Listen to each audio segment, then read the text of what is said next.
Makailan lamang ay pinag-usapan sa social media ang nasabi nga pong viral na hindi inaasahang meet and greet fans ni Bini Maloy.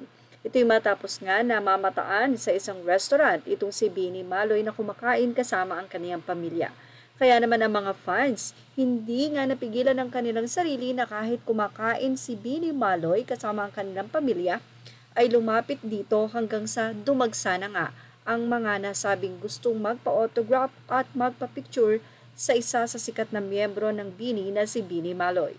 Kaya naman todo depensa naman ang mga fans ng Bini at sinabi nila na award na nga lang daw ito ni Bini Maloy kung saan kasama nito ang kanyang pamilya dahil 3 days na straight ito ay mayroon ng concert. Pero hindi nga nangyari yon dahil talagang dinumog itong si Bini Maloy sa nasabing restaurant. Ito ang kwento ng isang Facebook page sa nangyari nga po doon sa nasabing restaurant. Bini Maloy nagambala ng ilang fans sa private dinner nito. Sa isang hindi inaasahang pangyayari, ang simpleng family dinner sa pamilya ni Bini Maloy, isa sa mga sikat na miyembro ng P-pop group na Bini sa kanyang bayan sa Lemery, Batangas ay nauwi sa isang hindi opisyal na meet and greet habang kasama ang kanyang pamilya sa isang local na restaurant.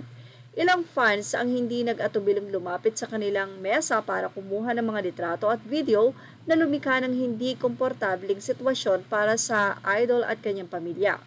Ang ilang fans ay nag-live pa sa social media ay pinahayag na naroon si Maloy at hinikayat ang ibang fans na pumunta rin. Ang insidenteng ito ay nagdulot ng malawakang reaksyon mula sa netizen at ang mga tagahanga ng Bini na kilala bilang Blooms kung saan marami ang nagpahayag ng pagkadismaya sa kaukulan o kakulangan ng resto sa privacy ng mga public figure. Isang user sa Facebook ang nagkomento, mga walang respeto, nakita nyo nang kumakain pa yung tao.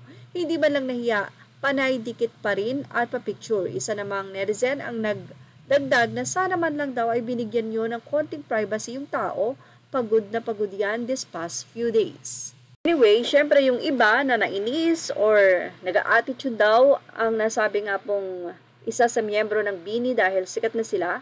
Sabi niya, "Hi Bloom, I just want you all to know yung about sa picture na to. Alam naman nating may iba sa atin dito na alam na yung about dito pero gusto ko lang din gawa ng post di po sa nagmamarunong ako. Isa din po akong Blooms na gustong magbigay ng opinion about this photo na parang nakakawala ng respeto sa Bini member na si Maloy. Like family dinner kasi yon tapos may biglaang magpapapicture na ibang tao without any concern kay Maloy. Hindi naman po sa masamang maging idolo ka ng idol mo pero need pa rin po nating maging maingat at rumispeto. Kasi tao din po siya, gusto niya lang ng peace kahit sabihin na nating idol mo. Gusto mo magpa-picture, mas mainam po sigurong mag-antay.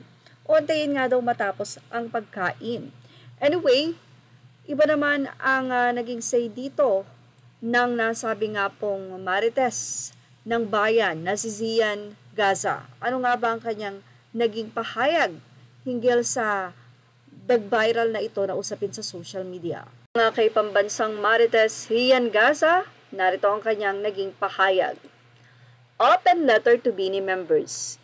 Ilang taon kayong naghahangad, sumikat pero walang pumapansin sa inyo ngayong 2024 lang kayo nakakuha ng matinding breaks. Tapos magrereklamo na agad kayo kasi dinudumog kayo ng mga fans habang nasa pampublikong lugar. Mga ate, public figure na kayo ngayon. Sobrang sikat na kayo, that's why yung mga fans nyo ay na-starstruck tuwing nakikita kayo. Kung gusto nyo pala ng personal space at privacy, huwag kayong tumambay sa labas. Hindi sila yung di sila yung dapat mag-adjust. Kayo ang dapat mag-adjust kung gusto nyo pala ng payapang buhay, huwag kayong kumain sa mga mumurahing restaurant. Huwag kayong pumunta sa mga public space na maraming ordinaryong Pilipino para hindi kayo dinudumog at napaperwisyo. Imagine, papunta pa lang kayo sa peak ng inyong mga karera, tapos mag-a-attitude na kayo ng ganyan. Paano mako-convert into fans club yung ibang Pilipino kung ganyan na agad kayo? Hanap buhay nyo yan, pinasok nyo yan, ginusto nyo yan, panindigan nyo. Alam kong mga Generation Z kayo ngayon. Kaya napaka-importante sa inyo ng personal boundaries.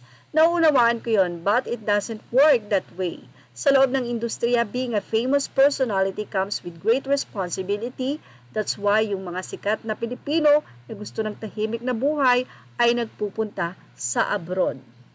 Well, ano masisay nyo sa naging pahayag na ito ni Zian Gasa? Dapat nga ba na ang Bini ang mag-adjust sa lahat ng kanilang gagawin, especially ngayong sikat na sila?